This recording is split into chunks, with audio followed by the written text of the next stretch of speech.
हाय बच्चों, कैसे सब लोग। आई होप सब लोग अच्छे होंगे। तो कल बच्चों हमने चैप्टर 2 बहुपद प्रश्नावली 2.2 के क्वेश्चन नंबर 2 के सब कुछ सवाल लगाए थे, जो जिसमें 6 सवाल थे, लेकिन मैंने 3 ही सवाल सॉल्व करवाए थे और आज उसके आगे के सवाल सॉल्व करेंगे।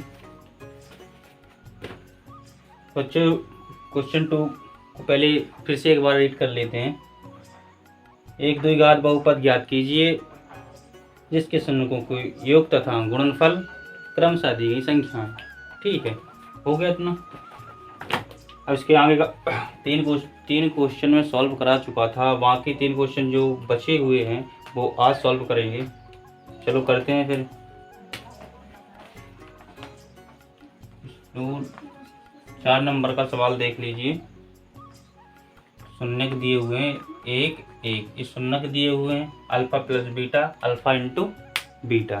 ठीक है, शून्यक पहले से दे दिए हैं, कुछ नहीं करना। अब जो बहुपद का रूप होता है ax² plus bx plus c बराबर 0, जो फॉर्मूला बहुपद का उसमें बस वैल्यू इनपुट कर देनी है, बस और कुछ नहीं करना है। तो दिया है अपन को अल्फा प्लस बीटा बराबर 1, अल्फा इंटू बीटा बराबर 1। ठीक है, इतना दिया गया है। अल्फा प्लस बीटा बराबर होता है b माइनस ए, इतना, और अल्फा इंटू बीटा बराबर होता है c बटे ए, इतना होता। तो अल्फा प्लस बीटा का मान कितना दिया, 1, तो यहाँ पर 1 रख देंगे, बराबर माइनस b बटे ए। ठीक है, और अल्फा इंटू बीटा का मान दिया है 1, तो यहाँ पर 1 रख देंगे। ठीक है बच्चों, बराबर c बटे ए।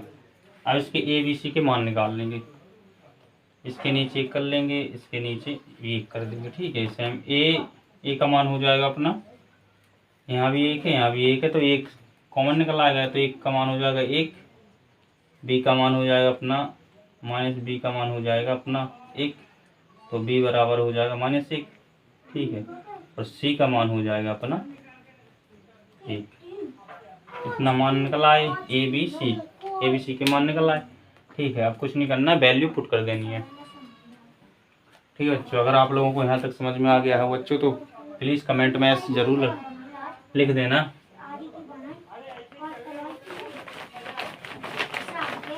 तो इसके आगे करते हैं। बहुपद होता है ax² plus bx plus c बराबर 0, इतना। a का मान कितना, 1, तो यहाँ पर 1 लिख देंगे, x² प्लस b का मान कितना है -1, तो -1 प्लस c का मान दिया 1, तो 1 बराबर 0। ठीक है, ax² 1 लिख लो, 1 का कोई मतलब नहीं होता, लेकिन एक गुणांक में हमेशा रहता है। प्लस है या माइनस है, तो प्लस माइनस का गुणा होगा, तो माइनस का हो जाएगा, तो -x। ठीक है, प्लस 1 बराबर 0। ये आपका आंसर आ गया, x² -x प्लस 1, ये आपका आंसर आ गया। चेक कर लेना प्लीज़ बच्चों, आंसर शीट में यही आंसर है, तो कमेंट में ज़रूर लिखना है यस सर यही आंसर है। ना होगा जल्दी नोट कर लिया। आप लोगों को यहाँ तक तो समझ में आ ही गया होगा। अगर आप लोगों को कहीं भी समझ में नहीं आया तो प्लीज़ कमेंट में बताना, मैं आपका डाउट क्लियर कर दूंगा। चौथा सवाल हो गया अपना। 5वें सवाल की ओर चलते हैं, जिसके शून्यक दिए हुए हैं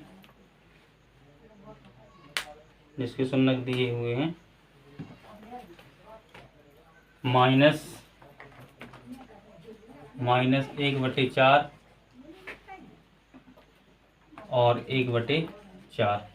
ठीक है, कितने दिए हुए हैं शून्यक, थोड़ा मार्कर डिस्टर्ब कर रहा है, सॉरी बच्चे। -1/4, 1/4, ये तो शून्यक दिए हुए हैं। कुछ नहीं, शून्य को इनपुट कर देंगे। सबसे पहले अल्फा प्लस बीटा बराबर -b/a, इतना, अल्फा इंटू बीटा बराबर c/a।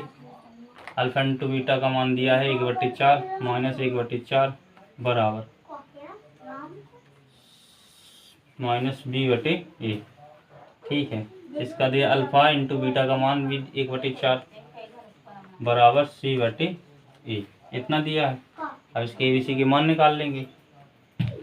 यहाँ पर भी 4 है, यहाँ पर भी 4 है, यहाँ A है, A का कॉमन 4 आ जाएगा तो A बराबर हो जाएगा 4। B बराबर हो जाएगा यहाँ माइनस से माइनस से गुणा होगा प्लस हो जाएगा, B बराबर हो जाएगा अपना +1 और C बराबर हो जाएगा अपना 1। C बराबर 1 हो जाएगा। ये अपना B का मान है, इस C का, ठीक है, और अपना A का दिया ही है, ठीक है। यहाँ तक आप लोगों को समझ में आ गया होगा।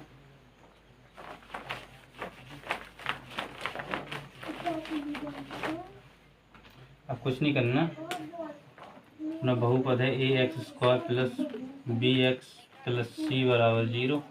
कितना है बहुपद?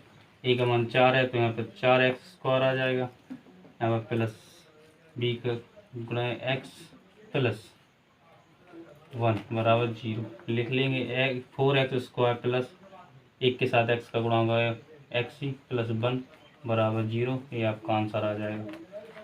बच्चों जल्दी जल्दी आंसर शीट में जरूर देखना, यही आंसर है, क्या अलग तो नहीं है। अगर यही आंसर है तो कमेंट में ज़रूर लिख देना बच्चों, ठीक है। ये आपका 5वां सवाल सॉल्व हो चुका है। अब चलते हैं लास्ट 6वें सवाल की ओर, और हैं इस सवाल से आपका ये चैप्टर फिनिश हो जाएगा, बहुपद वाला। 6वां सवाल दिया है, 6वां सवाल है आपका 4 1 शून्य दिए हुए हैं, 4, 1, ठीक है, शून्य दिए हैं। तो अल्फ़ा + बीटा बराबर -b/a और अल्फ़ा × बीटा बराबर c/a, ठीक है। इसके मान रख देंगे। अल्फ़ा + बीटा का मान दिया 4, तो 4 बराबर -b/a, अल्फ़ा × बीटा कितना 1 बराबर c/a, ठीक है। सी नहीं तो हमेशा यही होता है बच्चों। ए का मान आ जाएगा अपने कितना, कमेंट में बताना बच्चों ए का मान कितना है। ए का मान आ जाएगा अपना 1, क्योंकि यहाँ भी 1 है, यहाँ भी 1 है, ठीक है। यहाँ पर 3 होता है, यहाँ पर अगर यहाँ पर 3 होता है, यहाँ पर 3 नहीं होता तो अपन ऊपर गुणा कर देते, नीचे भाग देते थे, ताकि अपन सेम संख्या बन जाए तो वहाँ से कॉमन निकल आए, ठीक है बच्चों। अगर बच्चों आपको वीडियो अच्छी लग रही हो तो प्लीज़ लाइक कर देना और प्यारा सा एक सब्सक्राइब कर देना और कमेंट जरूर करना। और b का मान अपना आ जाएगा -b बराबर 4, तो b माइनस में वहाँ चला जाएगा, -4 हो जाएगा। अब c का मान अपना 1 है तो 1 है, b का मान 4 था तो 4 था, कुछ नहीं कि वैल्यू इनपुट कर देने। ax² + bx + c बराबर 0, a का मान दिया 1, तो x² प्लस -4x + 1 बराबर 0, तो हो जाएगा यहाँ x² - 4x + 1 बराबर 0। ये आपका आंसर आ जाएगा। आप प्लीज़ आंसर शीट में ज़रूर देखना यही आंसर है कि नहीं। अगर यह आंसर नहीं है तो भी कमेंट करना, अगर यही आंसर है तो भी कमेंट करना बच्चों, क्योंकि आप लोग जब तक कमेंट नहीं करोगे तो मुझे पता कैसे चलेगा, ठीक है। आपका ये नोट कर लीजिए जल्दी जल्दी। अगर आपको कहीं पर भी डाउट लग रहा हो तो प्लीज़ मुझे बताना, उसको मैं क्लियर कर दूंगा, उस पर भी मैं स्पेशली वीडियो बना दूंगा आप लोगों के लिए, ठीक है। जिसको भी डाउट लगे कहीं पर भी कि मुझे यहाँ समझ में नहीं आया, डाउट है यहाँ से कैसे हो गया, कैसे आ गया, तो मुझे ज़रूर बताना, ठीक है। कोई घबराने की बात नहीं है। मैं ये मत सोचना कि मैं नहीं बताऊँगा, आप ही के लिए हूँ मैं 24 घंटा उपलब्ध, कभी भी।